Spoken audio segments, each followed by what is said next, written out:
Hello, this is Cameron Cooper, and today we are going to be examining Chapter 5 from the Strength Training and Coordination textbook, An Integrative Approach by Franz Bosch. This chapter deals with specificity within strength training.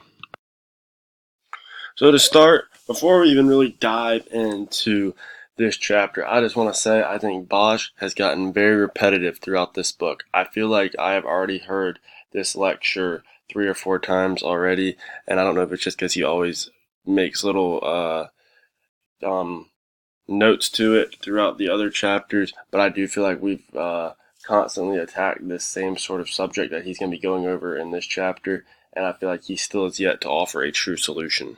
Now, the whole purpose, though, of finding specificity within a workout is so that you can find something that is actually going to translate and make you better at your sport. We're not just in there to get bigger and stronger. Obviously, that's a goal. We do all want to get stronger, and then some sports we do want to add on that mass, but we actually want sports that are going to make us better and perform better at our sport.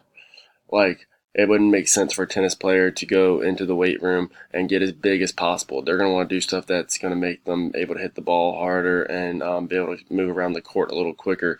So, as opposed to a football player, they are going to be wanting to go in there and get bigger and stronger. But even then, it's not just about getting bigger and stronger. It's about finding a way that translates to their sport. We all know and all hear about the weight room warrior, and I'm not 100% in other sports, but I know in baseball that I've seen quite a few weight room warriors come through there, and they are rarely ever one of the more elite players on the team. They'll be strong, and then if they're a hitter, they might be able to get in there during BP and crank the ball 450 feet if they connect on it. But they rarely ever are the ones that get in there and are the high performers on the team. Obviously, there is some guys that are extremely strong and talented. Just look at Judge and Giancarlo Stanton in the MLB. But as far as like what I've seen throughout my high school and collegiate career, is that the weight room warrior rarely ever translates to the field. And I don't know if that's just they're big and strong there, or if it's because it just happens they're just better in the weight room than they are at the sport. I'm not really sure, but we all know that there's people that are great in the weight room, but it doesn't translate to the field. Basis behind this chapter is basically going to be just finding what works and what works for each sport, and then not just making it that broad, but still what works for each position, what works for each person at that position. There's going to be some variation, and that's what Bosch is attempting to find and teach us ways to find that. Next, we'll be talking about max strength and how much max strength can actually be used.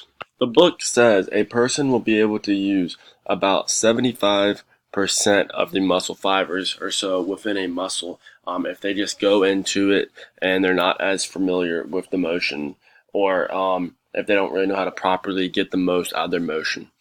So they said like if you put a 100-meter sprinter and then told them to go throw a javelin, when they got to the javelin position, they would be both in shape, and both of them involve a little bit of a run to start, but they would only be able to use about 75% of the muscle fibers within each muscle or so. Now, he says the way of training is trying to learn how to increase the amount of muscle fibers being used in the muscle. So that way you might go from 75 to using 83, 84%, or hopefully even higher. So that way, because even though a person might be in really great shape, they may only be getting 70 to 75% of the muscle fibers in use. So they could have these big, strong muscles, but it's not necessarily going to work more than someone who might be using close to 97 or 98% of all the muscle fibers, that knows how to properly get all of it and everything out of each individual muscle. I would like to hear Bosch's theory, or how he feels about if the person doesn't find out a way to recruit more muscles, but they simply get stronger. So that way, that say they're 75% before, just to put it in like terms, led to them being able to squat 315, and then let's say they just weren't using all their muscle fibers correctly to get up more weight, even though they're potentially stronger to do it. Could simply just getting stronger and not like improving the form or whatever, and them get to 345, is that going to benefit them as much, getting stronger like that, rather than learning how to use the whole muscle?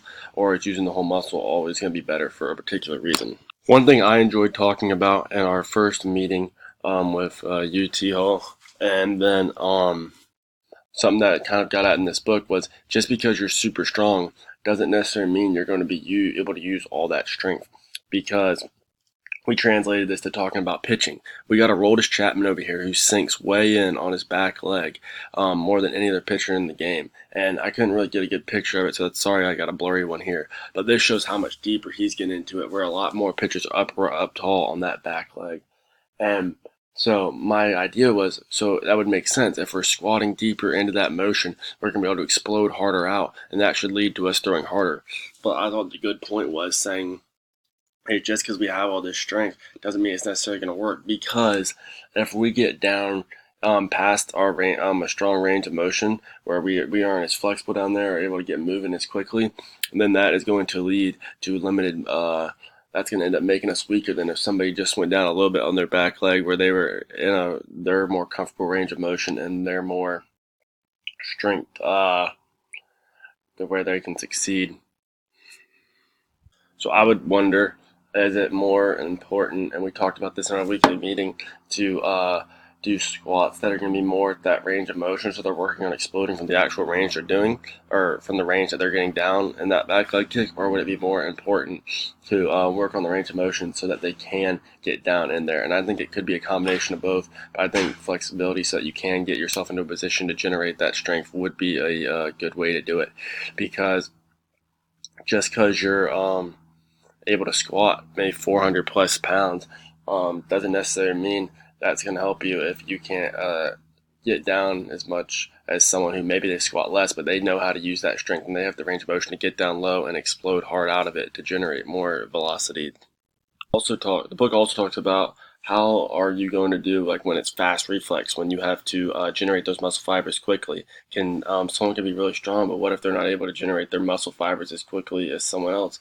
Then that's not going to translate. But what if a football player has the two linemen, and one lineman comes off the line quick to the other, and he's trying to block him, but the offensive lineman can't get his muscles to move as quickly. He may be stronger than the defensive lineman, but the defensive lineman may get by him because his muscles were able to recruit quicker and get to that max strength more to get by.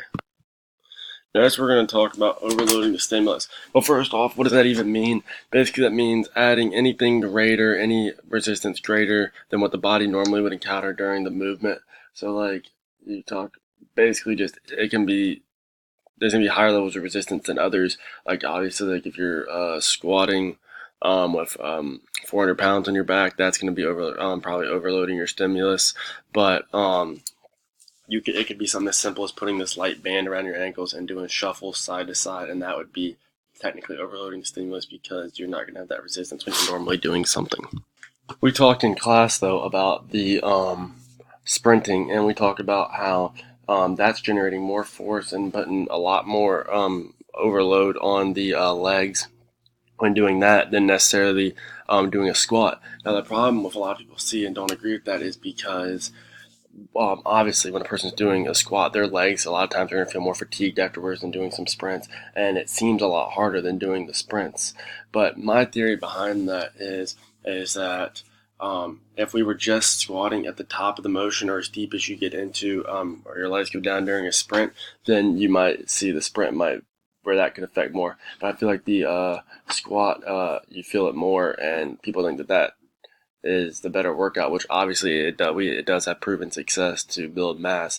But I would say that's because you're getting deeper into a squat than you are when you're running, and so it's putting more force and more pressure on you when you're down there at the bottom of the motion than opposed to the top, which then I would say maybe the sprint would be the higher end for overloading the stimulus there.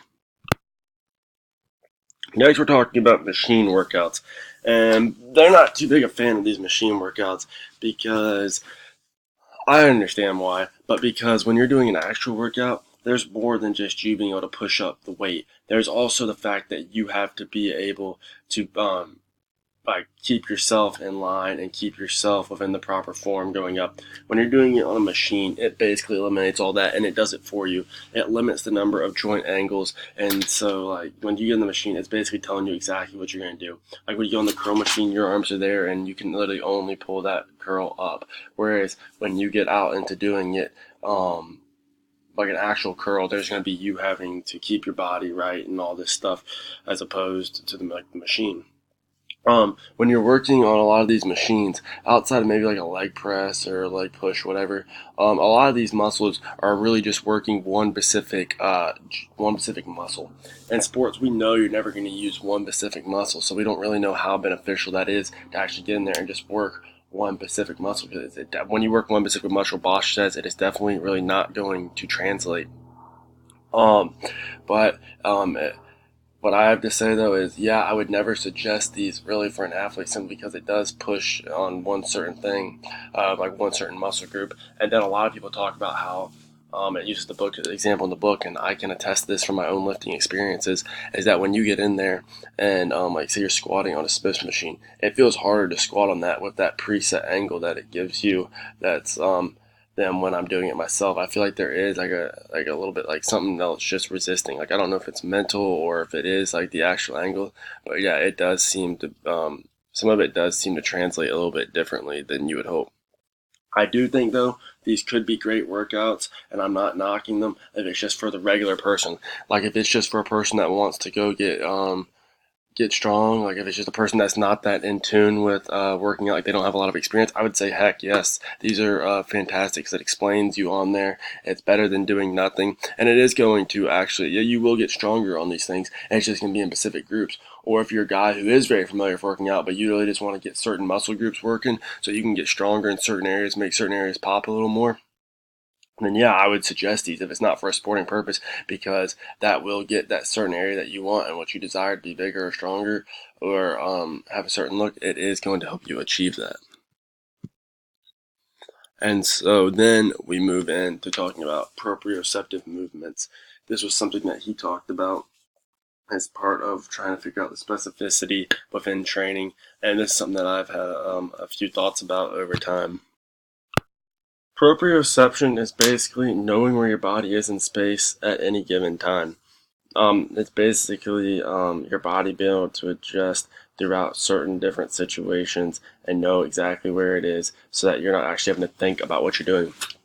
If we actually had to think about what we were doing, then that would cause some serious problems because we'd be so delayed in what we're actually trying to achieve. Have so basically what this whole section was about with the proprioceptive movements was trying to find things that are going to teach the proprioception so that you do actually, how should I say it? You do actually, it makes you get better, but also it's making you get better by translating to what you're actually going to be doing in your specific sport. So that way that it does replicate it and it will have a better chance of transfer. One possible way to do this would be by just change the surface you're training on. Like if you're a person that is always, like your sport is in grass, or soccer, football player, etc., maybe you outfielder for baseball, whatever, just change the surface of what you're training on. Like don't always do the training necessarily just in the weight room, the rubber floor, or whatever type of floor you're on. It might be beneficial just to you're actually doing your training on grass because of the different, we all know the grass isn't perfectly even, and so that that might cause you to start having to work, and that might cause translation there. Or if like you're a pitcher, instead of always just doing your drills on a flat surface, it might be good to get on the actual mound and do it. And then it might help cause different toe contractions of the muscles when you're off this unflat surface, which will allow your body to start learning how to adjust more on the fly within certain situations of the sport. My personal training theory for this, and why I have this picture you see, is I think if we blindfold somebody, not blind them, or have them just close their eyes when they're doing a workout, that would train the proprioceptive movement because they wouldn't have any visual stimulus to actually control what they want to do or what they want to actually, like how they want their body to move. They would literally have to feel it with their body. So like if I was going through my pitching motion, I would literally have to feel it. And I think when you close your eyes, when I've tried doing this, you do feel it a little more. You do feel your body more in space, and so it does make you feel the muscle groups, which I think then is going to translate and make your body have a little bit better muscle memory when you're doing the actual workout with your eyes open or the actual motion. Lastly, I want to move in and let's talk about Dr. Bosch. Dr. Bosch, this guy's nuts. I think he just needs to learn his lane as a strength and conditioning coach. And I've said it before. He's not a doctor. He's not a physical therapist. He's not a chiropractor. He wants to give all these crazy scenarios about healing athletes with grade 2 tears to their hamstrings and have them back to full speed sprinting and full competitiveness within 2 weeks. I don't think that's going to work. And I think he does have ideas, but I don't think